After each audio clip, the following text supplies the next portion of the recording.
Wimbledon is one of the defining moments of London's summer calendar. It is the oldest tennis tournament in the world, dating all the way back to 1877. The 2026 championships ran from June 29th through July 12th, and for London hoteliers, the 2-week window creates one of the city's most concentrated pricing events. And to demonstrate the impact of this event and how tournament storylines can also impact pricing power, we looked at year-over-year percent change in pricing for both weeks of the tournament and did so on a day-by-day basis. So to be clear, we're comparing Wimbledon of this year to Wimbledon of last year. Now, this slide illustrates the year-over-year price growth by day of week across the 2 weeks of the tournament, with the teal color showing week 1 and the orange color showing week 2. And the gap between the two tournament weeks is striking. Week 1 averaged plus 17% year-over-year growth, with every single day posting positive year-over-year gains. Saturday and Sunday led at plus 23% and plus 25%, and that makes sense. It's the first weekend, all the courts are active, and there's just a lot of excitement. Even the quietest day, Thursday's midweek second round play, still came in at nearly plus 9%. Week 2 starts just as strong.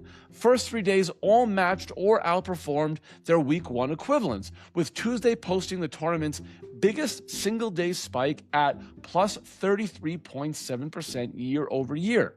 But from Thursday onward, as the draw narrowed towards the semifinals and the finals, pricing power collapsed.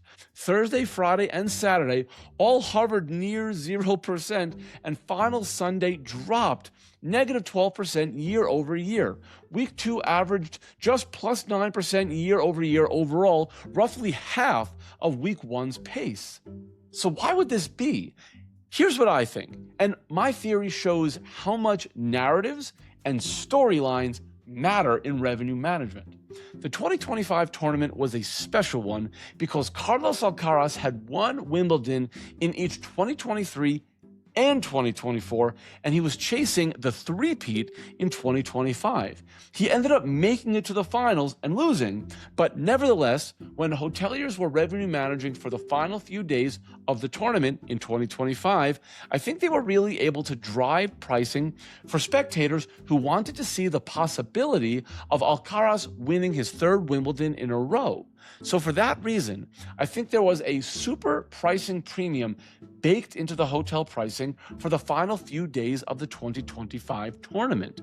In 2026, Alcaraz wasn't even in the tournament due to a wrist injury. So while there's of course excitement associated with the final stages of a tournament, for 2026, hoteliers were able to ostensibly match the 2025 pricing for Thursday through Saturday and fall a bit short on Sunday, as they couldn't match that excitement that comes with the chance of a three-peat.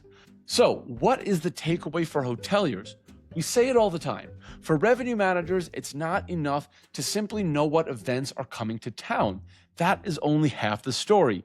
You need to understand the narratives surrounding the event. If you're a hotelier and you're simply looking to grow rate from Wimbledon from the prior year, you're not thinking through all the implications.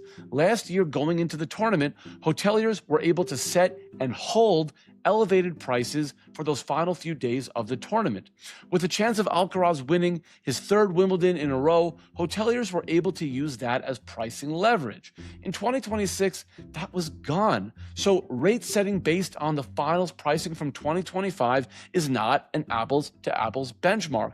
No one was going for the three-peat this year. So do your research. Make sure you look under the hood and consider what else may have impacted pricing on previous years and adjust upward or downward accordingly. This is key to maximizing revenue, not leaving money on the table, and also not overpricing your property because something that impacted the previous year is no longer on the table. Thanks for tuning into the Spotlight podcast from Lighthouse. It is always my pleasure to showcase some of the unique storylines that emerge from our data. I will be back here next week, as always, with another Lighthouse Quick Take.